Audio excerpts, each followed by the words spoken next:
Hello listeners and viewers, I'm Brad and this is Offcut Media. Today I'm going to give you some recommendations for Aussie horror movies that I think you need to see. Some of them you may already know, but there are others that might stand out as something you need to watch. Patrick. Patrick is a 1978 supernatural horror movie that today probably doesn't have all the scares of a modern horror, but is still very enjoyable. It also helped to give the Aussie exploitation or Ozploitation movies a bit of an international footprint. Title character lays comatose in a small hospital after witnessing the death of his mother and her lover. His eyes are wide open and he occasionally spits. Kind of disgusting. A young nurse taking care of Patrick senses that he is communicating with her using his psychic powers. These powers he also is using to control events around him and also in the nurse's life. Patrick.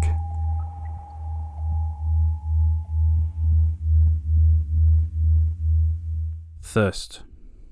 Thirst is a 1979 horror movie, strong links to vampire folklore, and a bit of science fiction as well. British actor David Hemming stars in Thirst, one of several Australian projects that he was involved in during the late 70s and early 80s. Our protagonist Kate is kidnapped by a shadowy organisation, of course known as the Brotherhood. I mean, what other organisation name could they possibly use besides the Brotherhood? They take her to a hospital-like compound where they bleed, brainwash and hypnotise other humans and harvest and consume their blood. But it's only Dr. Fraser, who is played by David Hemmings, who's against this treatment happening on Kate. But can she refuse the brainwashing?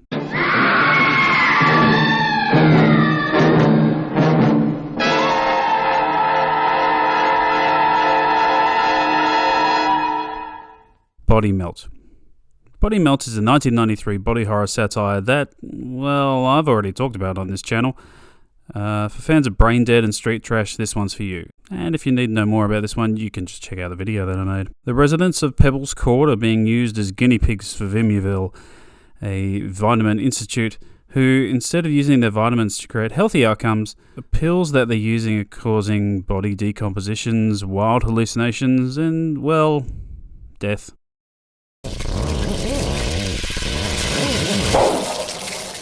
The Cars That Ate Paris. Cars That Ate Paris is a 1974 horror comedy, which is the directorial debut of Peter Weir. Some people might know that name from some other movies, maybe. I remember only seeing the poster with the spiky-looking car on the front, and I never saw the actual film until last year, and it's worth a watch. Small town of Paris in rural Australia makes their money by causing car accidents. When two brothers crash in Paris, the surviving brother Arthur is brought into the community. But the town of Paris has its own problems, not only from people from the outside looking in, but also from the youth in the town itself.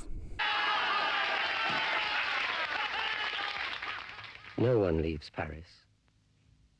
Lake Mungo. Lake Mungo is a 2008 psychological mockumentary utilising found footage and acted interviews. Yes, this is not in that same time frame as some of those other movies, but I thought I'd need to mention this one. I'm not normally into found footage films, but this one got me hooked from the outset. Alice Palmer's body is found in a local dam, presumed drowned. After her family buries her, they all experience supernatural events happening around their home. With the help of a parapsychologist, the Palmer family set out to find out the truth of what actually happened to Alice. So there you have it, 5 films that explore the horror genre in different ways, and all Australian as well. I'm Brad and this has been Offcut Media. Thank you again for watching. This is one of those recommendation videos that a lot of people do. 10 films you need to see before you die, whatever it may be. If you want to see more content like this, let me know in the comments below or on the Facebook page. Remember to like the video and also subscribe to the channel. All those little actions do actually help me out. So thank you again for watching. Bye for now.